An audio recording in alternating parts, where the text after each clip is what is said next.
안녕하세요. 대구부동산 스터디입니다. 특별 브리핑 해보도록 하겠습니다. 주택이 가격이 하락하는 시기에 나타날 수 있는 현상. 미리 대출금이 많다면은 미리 준비하자는 차원에서 방송을 준비해 봤습니다. 나는 금리 2점 몇 %에 빌렸는데, 야, 요즘에는 4%? 2점 몇 % 문제 없어 하시는 분들도 아마 갱신할 때쯤 되면은 4% 이상의 금리를 요구하는 은행과 마주하게 될 수 있을 것 같습니다. 그보다 금리가 올라서 대출 상한 금액이 조금 올라가는 거는 크게 문제가 안 되는데, 제가 오늘 다뤄드릴 주제는 더 큰 문제가 될 수 있는 부분. 은행이 주담대 원금 일부 상한을 요구하네요. 두 개의 시리즈를 준비했는데 오늘은 첫 번째 편 먼저 다뤄보겠습니다.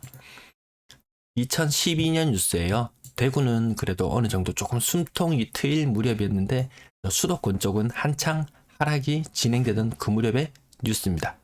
집값 하락 탓에 5억 대출자 4천만 원 상한 폭탄, 느닷없이 4천만 원을 상한하라고 합니다. 이게 갑자기 준비가 되나요? 2012년 6월달 뉴스예요.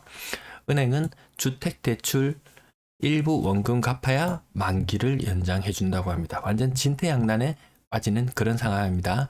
과거는 LTV만 관계가 있었는데 DSR은, 이 편은 제가 DSR 따로 다뤄드릴 거예요. 뉴스 내용 봐드릴게요.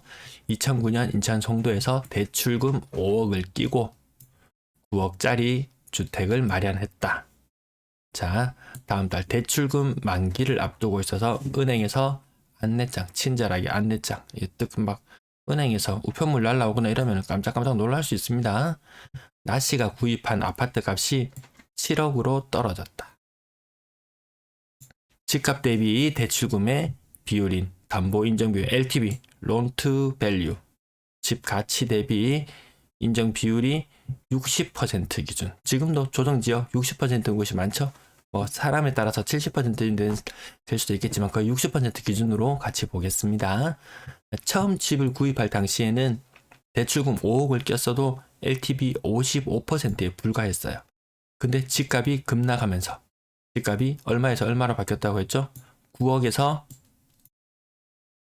7억으로 2억 떨어졌어요. 대구에 지금 이런 현상들 나타나고 있죠.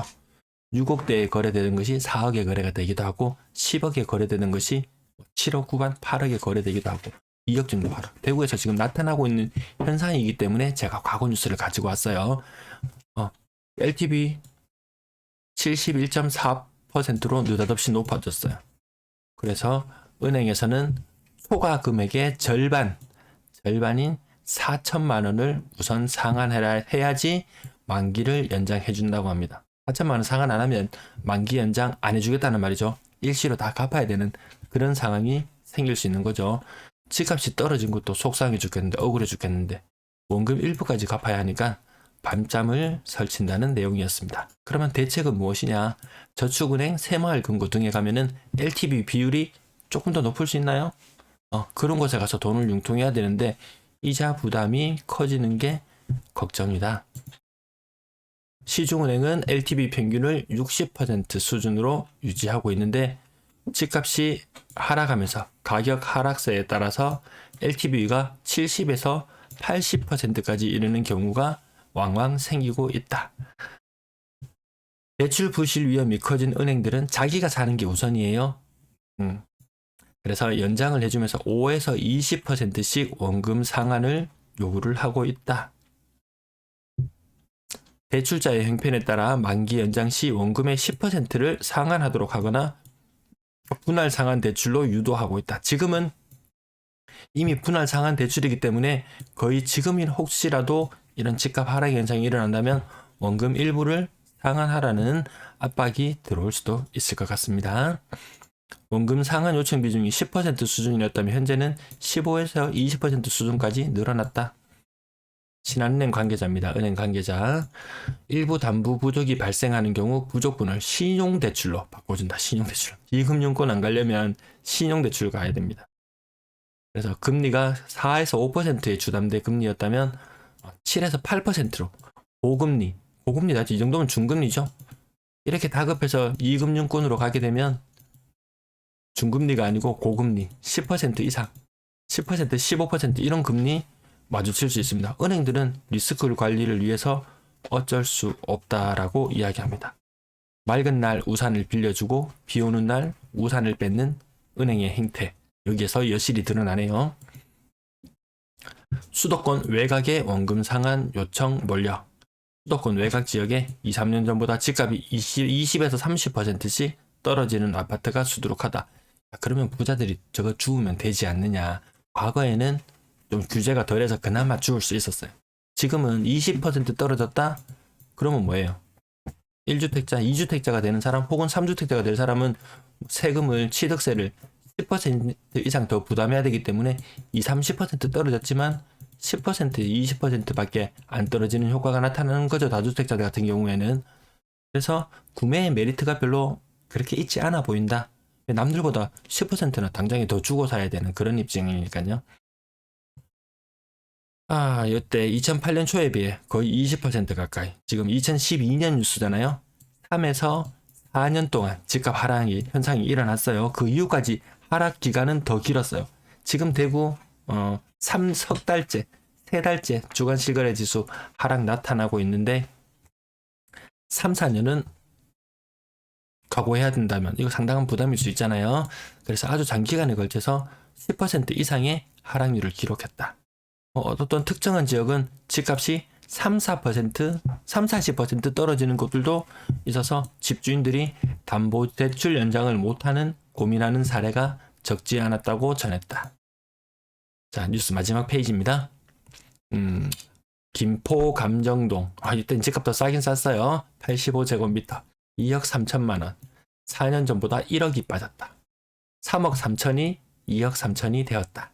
집값 급락에도 속상하고 이자 부담도 늘어나고 원금 상환 요청까지 겹쳐서 아파트를 팔려는 집주인이 많지만 매수세가 없어서 문제다. 지금 대구 매수세 많이 없는 상태죠.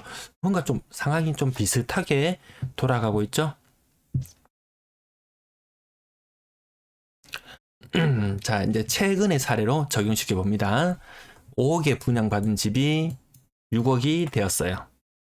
그래서 6억 기준으로 해서 LTV는 60%, LTV 60%, DTI는 보지 않겠습니다. DSR은 은행권, 1금융권 40%, 2금융권은 60%, 또 어떤 곳은 55%, 50%, 오늘자 뉴스 나온 거 보니까 이 금융기관별로 DSR 다양하게 예년보다, 작년보다 더 낮아진 기준으로 적용되는 퍼센트가 나오더라고요. 자세한 부분은 필요하신 분들 찾아보시면 될 것 같습니다. 근데 여기서 우대 수준, 여기 보면 최대 한도 4억이라는 또 이게 있어요. 내가 막 8억, 9억짜리 집을 분양을 받아놨다. 뭐 100, 130, 140제곱미터, 만 40평대 받아놨다. 그러면 내가 60%, 70% 대출이 무주택자라서 나올 거라고 생각했는데 아니죠. 이 구간이 또 가격이 높아지면은 LTV도 좀 떨어지기도 하고 한도가 4억이 걸린다는 게 저것도 큰 문제가 될 수 있어요. 나 나중에 그래도 뭐 8억짜리 해놨는데 뭐 무주택자들 70%, 80% 대출해준대. 뭐 6억 4천, 뭐 7억 이 안 되거든요. 지금 이 상황에서는 안 돼요. 뭐 또 정권이 뭐 새로운 정권이 들어서서 이런 규제들이 다 삭제돼 버린다면 모르겠지만 이 정권이 바뀌어도 못 건드는 게 요거 DSR이죠. DSR 요거 못 건드는 걸로 알고 있어요. 국제 협약 관계 때문에 그렇다고 하는데 네, 이어서 보겠습니다. 자, 5억에 분양받은 집이 6억이 되었다. 내가 대출을 얼마 받을 수 있냐? 일단 연봉 5천만 원짜 기준으로 해서 보겠습니다. 지금은 DSR 때문에 필요한데 과거에는 뭐 연봉 크게 의미는 없었겠지만 어쨌든 연봉 5천만 원 그리고 공동명의 아니고 그냥 1인 명의로 했을 때 경우로 보겠습니다. 30년 은행권 금리 지금 현재 한 4% 정도로 잡고요. LTV 만땅으로 대출을 희망합니다. 일단 첫 번째 관문 아까 최대 한도 4억 있었죠? 4억. 근데 LTV 최대 한도 60%, 한 3.6억 정도 빌리려고 하는 요 상황이니까 일단 4억 한도 1관문 통과 됐어요. 2관문 LTV 60%, 3.6억 대출 가능. 2관문 지금 괜찮아요. 하지만 3관문, 세 번째 관문 DSR 40%를 적용시켜 보니까 월 상한 금액이 171만 8천 원. 그래서 보니까 연간 상환해야 되는 금액이 2,062만 원. 그래서 DSR 40%를 초과하더라고요. 그래서 대출 가능 금액은 한 3.5억, 난 3.6억 대출을 희망했지만 3.5억밖에 대출이 되지 않더라. 근데 이 소득 DSR 40%라는 게 소득이 만약에 5천만 원이에요. 그중에 2천만 원 빌렸다. 그럼 요게 곱하기 100을 하면 요게 DSR 40% 요 의미잖아요.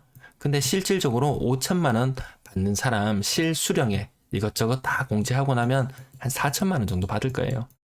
그 중에 2천만 원, 은행은 뭐 세금 떼고 뭐 1,600만 원만 갚으라 하나요? 아니잖아요. 2천만 원 그대로 갚아야 되는 돈이에요.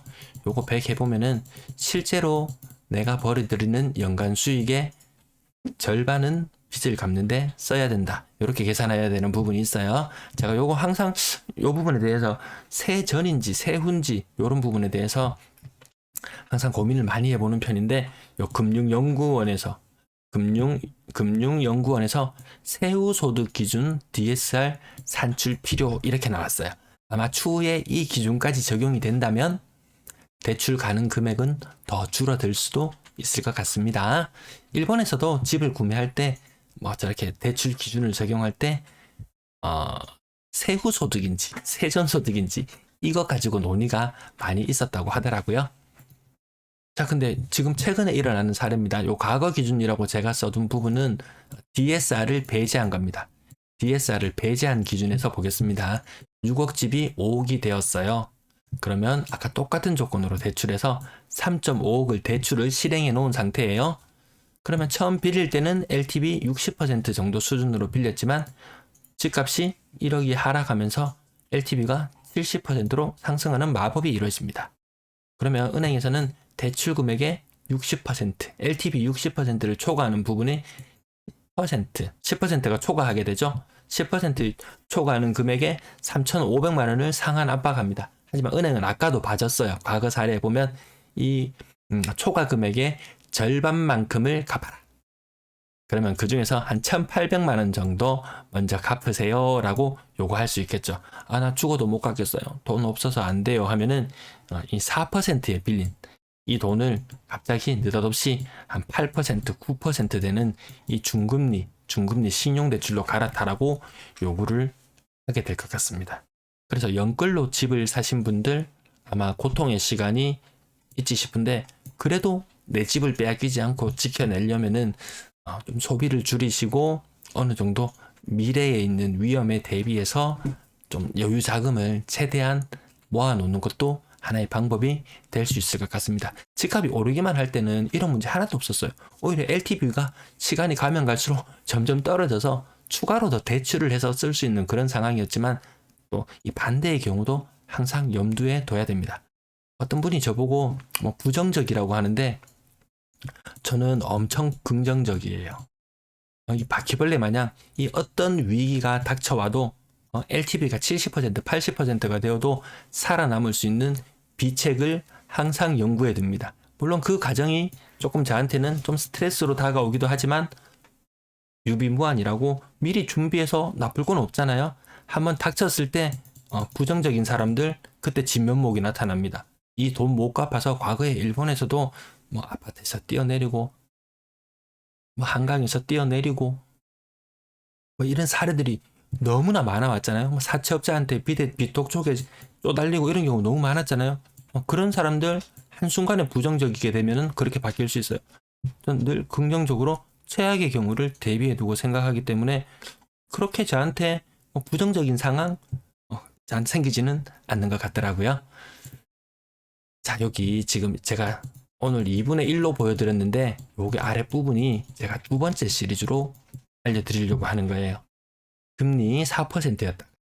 금리가 5%, 6%, 7%가 이렇게 금리가 바뀜에 따라서 DSR이나 모든 것은 다 똑같은데 DSR 금리 4%일 때는 연금 5천만 원인 사람이 대출 가능 금액이 3억 5천이에요. 근데 금리가 5%로 올라가면은 대출 가능 금액이 3.1억으로 줄어요.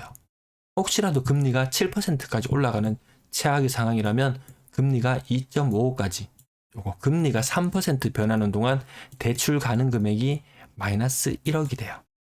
물론 이 금리가 오르는 기간 동안 나의 연봉도 올라가면서 어느 정도 상쇄되는 부분도 있겠지만 그 올라가는 부분 그렇게 크지 않게 작용하는 것 같았어요. 또 자세한 부분은 제가 다음 시리즈에서 다뤄드리도록 할게요. 오늘도 시청 감사합니다.